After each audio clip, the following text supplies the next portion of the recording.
Good morning, everyone. I just saw this song this morning, and I like political songs. Like I like when people do kind of this kind of stuff because it's kind of like a meme, right? It's kind of like the pulse on what people think. So when people are doing this about you, they like you. Okay, here is 1 minute, and we're gonna listen to this whole thing because it's fantastic. Here we go.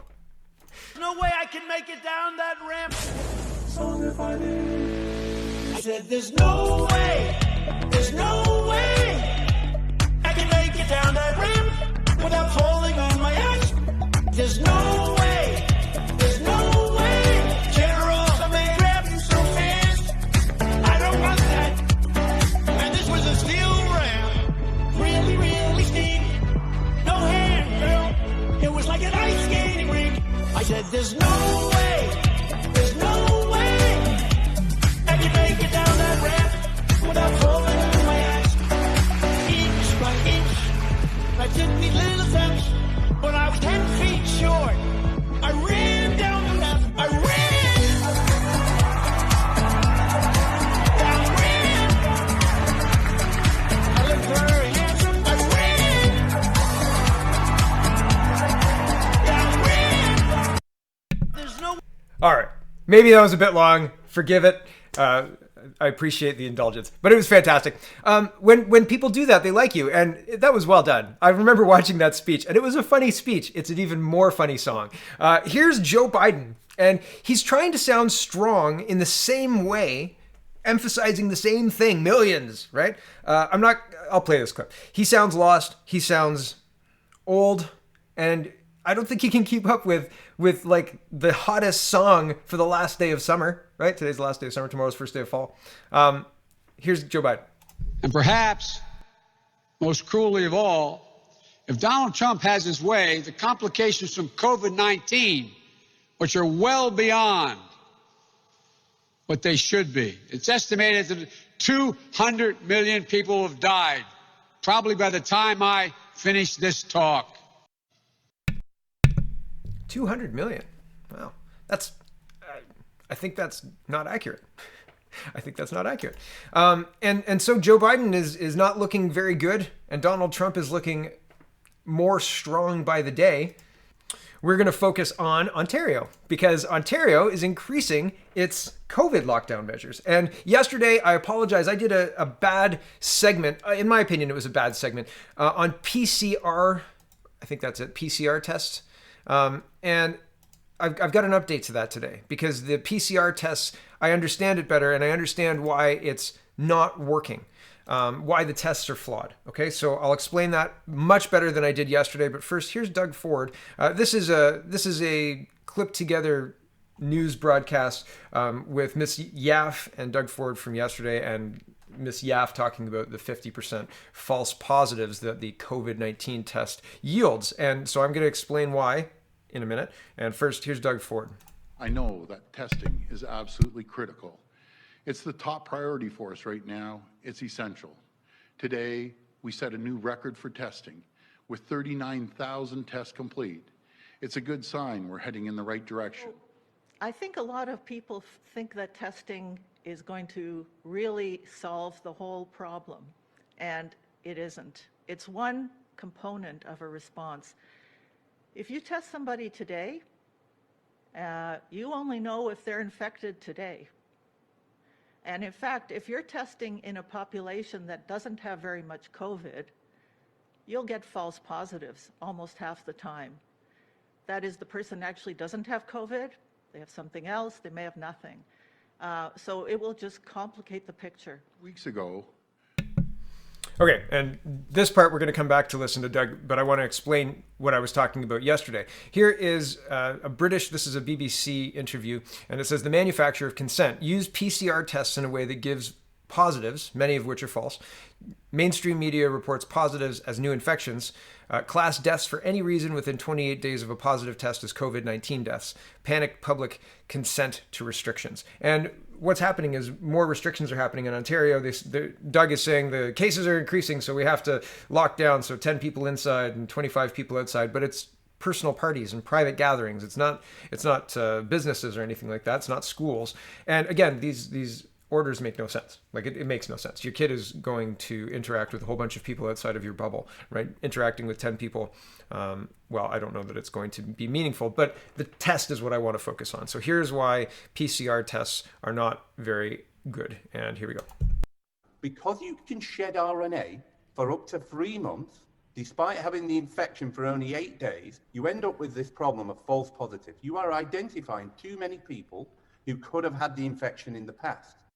And a cycle threshold above 35 generally is people who are not infectious, yet NHS England documentation that has not been updated since January runs cycle thresholds to 45, which is identifying people who are not infectious.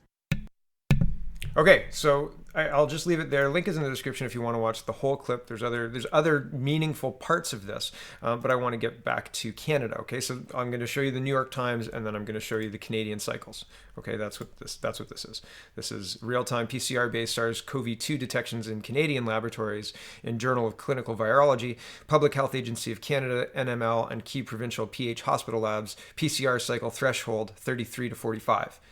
Okay, false positives known to increase with CTR thresholds above 25. Okay, so, and here's Eric. He says, it's now been 3 weeks since the New York Times article detailing how PCR testing set at too high a cycle threshold can lead to up to 90% of positive tests to be from people who are not infectious. Has any government, lab, corporation adjusted based on these findings? Genuine question. And this is in response to Todd Loden's tweet of stunning new research finds COVID-19 PCR tests are much too sensitive to be useful in assessing spread. In 3 sets of testing data compiled by officials in MA, New York, and Nevada, up to 90% of people testing positive carried barely any virus. The implications are huge. And here's Eric again. He said the FDA instructions for use of the CDC RT-PCR test has a 40 cycle threshold. That's much too high. The Cepheid Gen Expert, an instrument widely used through the US and world, defaults to 45. From all I've seen, you risk having an overwhelming number of false positives once you get to the mid-30s.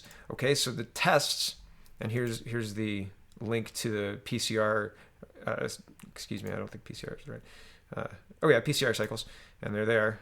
35, 35, 35, 40, 35, 35, 36.5. Okay, so link is in the description if you want to have a look.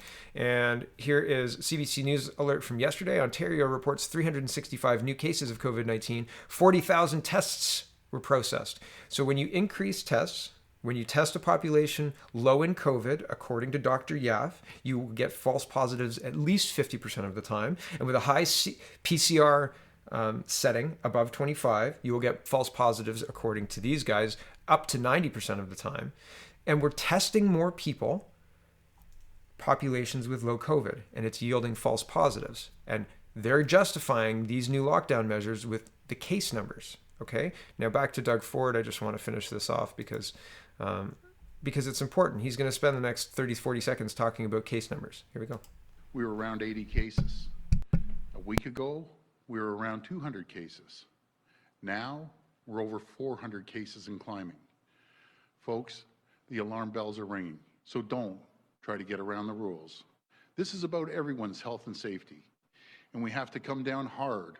We have to crack down on parties, but it's not fair to everyone who's doing their part. We've introduced legislation to set a minimum fine of $10,000 for the organizers of parties. And under the current emergency orders, if you're caught going to one of these parties, you could get slapped with a $750 fine.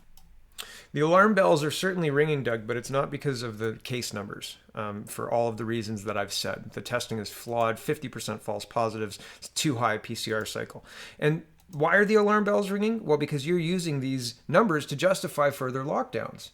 Populations with low COVID yield at least a 50% false positive, and the test is flawed. Here's Ottawa Citizen reporting 3 hours ago. Ottawa Catholic school to close for 14 days. So Monsignor Paul Baxter's is closing for 14 days for 4 cases. Here is COVID-19 crackdown. Quebec police make presence known at bars across province. They're going in to intimidate people. Do you remember the massive increase in violence and gang violence and shootings in Toronto? Police are going in to intimidate people for checking for social distancing rules, etc. The alarm bells are ringing, Doug. And you're the one who's supposed to be protecting our rights, Doug. CTV News is reporting police forced to break up massive gathering in Ontario parking lot. They were outside. They're outside. Here's footage. Right? Hamilton police How tell dare me you? that this is an impromptu car show. An impromptu car show. How dare you? Greta Eyes, right? Oh no, you evil people. Don't you know there's the COVID around? The media tells me that it's really infectious and there's lots of case numbers, right? So the police are forced to break up this gathering, those hooligans, right? Those hooligans who want to show off their cars outside. You know, I think they're gonna try and cancel Halloween. No. The answer is no. Using cases to justify this with all the flaws in the cases seems just more draconian than, well, what are we? Victoria, Australia? Or is it Melbourne? Is it Melbourne being terrible? I think both. But honestly, I said the other day, I think that these kind of draconian measures are coming here, and yeah, and we're either gonna close our eyes and let them snake charm us into allowing them to lock us down, or they're going to use the bludgeon of fines to lock us down. But either way, I think that they're trying to lock us back down and using flawed data to do it. And there's nobody pushing back from what I've seen as far as mainstream media saying, hold on a second, guys. The ICU numbers aren't increasing. The deaths aren't increasing. The hospitalizations aren't increasing. Deaths are a lagging number, right? So deaths take anywhere from 2 weeks to a month to show up. Okay, fine. Like maybe deaths aren't lagging yet, but the ICUs and the hospitalizations aren't spiking, not alongside the spike in cases. So the cases are flawed. Okay, moving on, because I could talk about COVID-19 and the concerns of the creeping draconian government all day, but it is a concern. It is something that we need to pay attention to. It is something that they need to know that we understand, right? Like they can't just ignore hydroxychloroquine and zinc. They can't just, and they are, right? They are just ignoring it. But when I say they can't just ignore it, it seems like there should be some kind of movement from the powers that be that say, oh yeah, I guess, we do have this treatment, rather than locking down schools, maybe put people on hydroxychloroquine and zinc, right? As it's been deemed safe and reduces death by 73%, blah, blah, blah. So it's frustrating. It's frustrating to be able to see all this data and to be able to watch our government ignore it with impunity. And then if you try to have a car show, right? Have a car show protest. The police say, shut down. You got to get little Black Lives Matter placards and be like, no, this is a protest. We're protesting Black Lives Matter or whatever, right? And then you can have your car show. Stupid rules. And that's where we're at in 2020. I'm not actually advocating to do that, although I think it would probably work. But the idiocy of the whole thing is idiocy. And the emperor's new clothes, or the emperor's whatever, the emperor's new clothes, where he's walking around naked and the kid's like, you're naked, like everybody else is too afraid. We are in this situation currently. Everybody is too afraid to take the mask off. Everybody is too afraid because of the case numbers. Oh no, it's worrisome. You know what's worrisome? The unbelievable overreach of this government. That's what's worrisome. Okay, back to this. Blacklock's reporter, moving on from COVID. CEO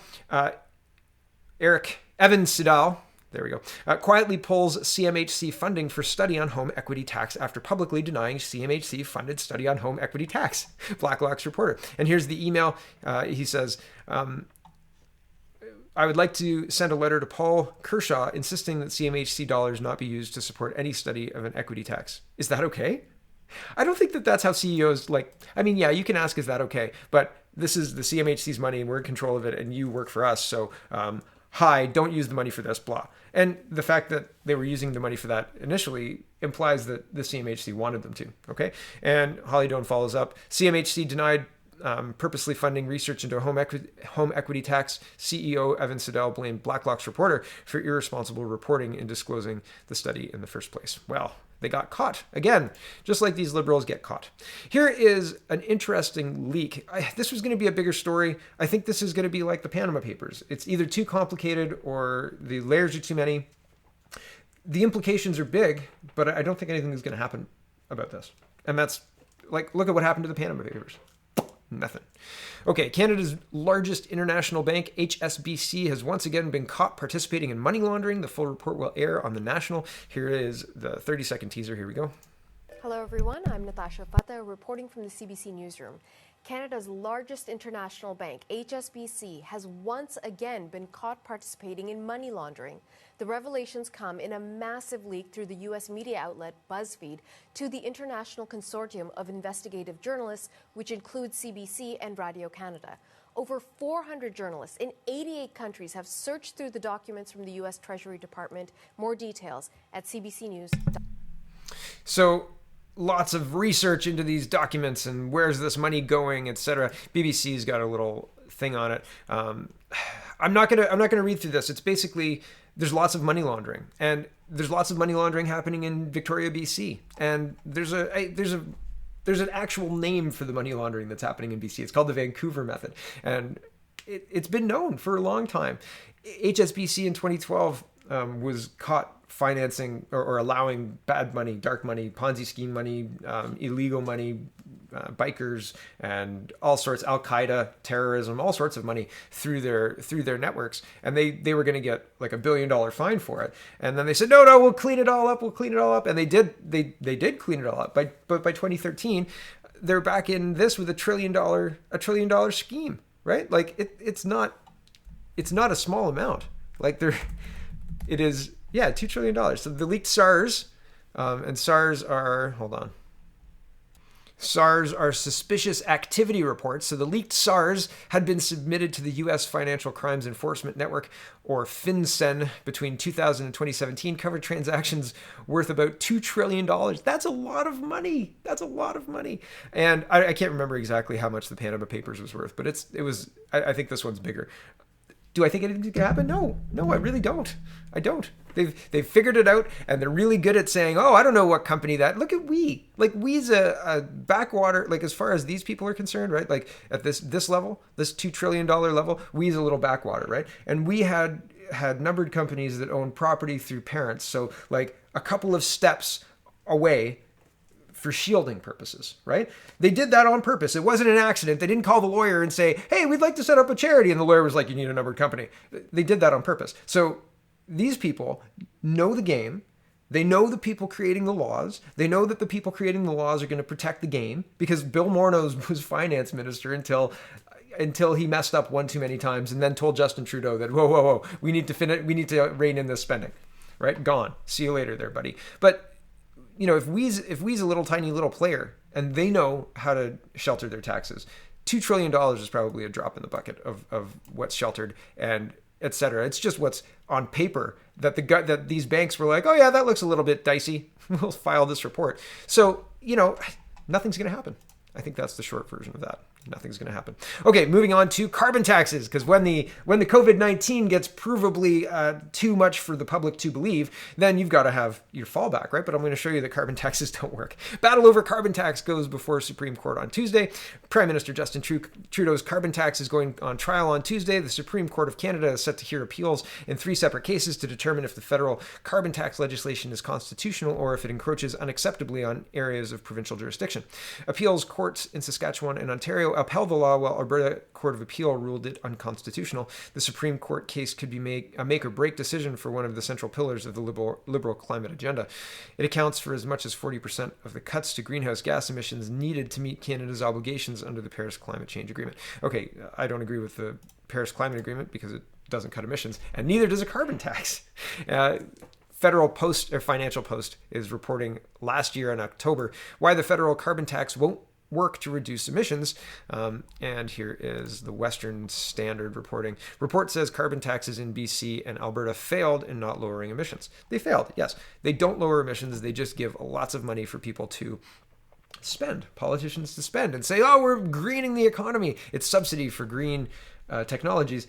The green technologies that actually need the oil and gas to be produced in the first place, right? So like, yeah, I mean, if you want to produce a windmill, I guess go ahead, but all of the oil and gas used in the production and all of the CO2 used in the production is nullified because it doesn't take that much out in its usage life, right? Like, and it's a machine, so it needs to be upkept. It moves, so it needs oil to lubricate the parts and stuff. Like, I mean, thinking about these things for 10 seconds would nullify them. And if people questioned it, they wouldn't be able to defend themselves. They'd be like, oh, well, right. But like, I mean, it's math. It's simple. You could look it up, or watch Planet of the Humans if you want to. But it would be much better, quoting Planet of the Humans, to just directly use those resources to make power or make energy and be done with it. Anyway, I think the short version of green energy is like a chargeable battery doesn't run for whatever, 500, 600 kilometers, and then take 20, I don't know, less than 10 minutes to recharge for another 600 kilometers, right? And I'm sure that machines that do hard work have other parameters that they need to meet as well, right? Like it's not just driving a distance, it's actually, well, I've seen like construction vehicles that have been plugged into diesel chargers and been sitting during the day because they ran out of charge 2 hours into the shift, right? That's the reality. It doesn't work. It's not apples to apples. It doesn't do the job. And a carbon tax doesn't reduce the emissions. So the greenifying of the economy seems wrong-headed, expensive, and well, I mean, are we going to learn the lesson before or after we spend the money and have all the infrastructure and all the other stuff that's going to be wasted? Ridiculous. Here's a National Post opinion piece. It says the deck is stacked against the West. Rather than amend the Constitution to give life to Canada's regional realities, policymakers embrace hyphenated federalism. So this is just an opinion piece talking about, well, I mean, there's a lot of discussion about Western separation and independence. And to be honest, I can't blame them. I can't blame them. Ontario is just... well, there's Toronto and then the rest of Ontario. And I mean, really, the way Ontario is governed right now, we have a liberal conservative party in office, right? Just look at what Doug's trying to do with regard to COVID, right? The flawed testing, the flawed data. So, getting good governance is near impossible in Canada in 2020, really. From municipal to provincial to federal, near impossible, because who's even on the radar, right? In Ontario, there's nobody to vote for. In Alberta, if you split the Conservative Party, as bad as Kenny is, because Kenny is, there are some real big issues with Kenny. Notley would be 100 times worse, like 100,000 times worse. It would be like having Andrea Horwath in office. Same problem in Ontario. You split off to get a real Conservative Party there, and nobody really wins. So you need to attract enough people to win, or enough people to make the opposition against Ford and remove the NDP. And I don't know that that's happening because of the media. So, because the policies are certainly awful. Like the NDP policies, awful, both federally and provincially, awful. They don't resonate. They're not good. Anyway, back to this. Moving on, CBC News alerts and NBC and CNN are reporting that a person has been arrested at the Canada-US border after a letter containing ricin was sent to the White House. CNN says the woman who is armed was arrested while trying to enter the US at a New York crossing. CBC has not verified the reports. They were verified. There's a link in the description if you want to check it out. Montreal Gazette link.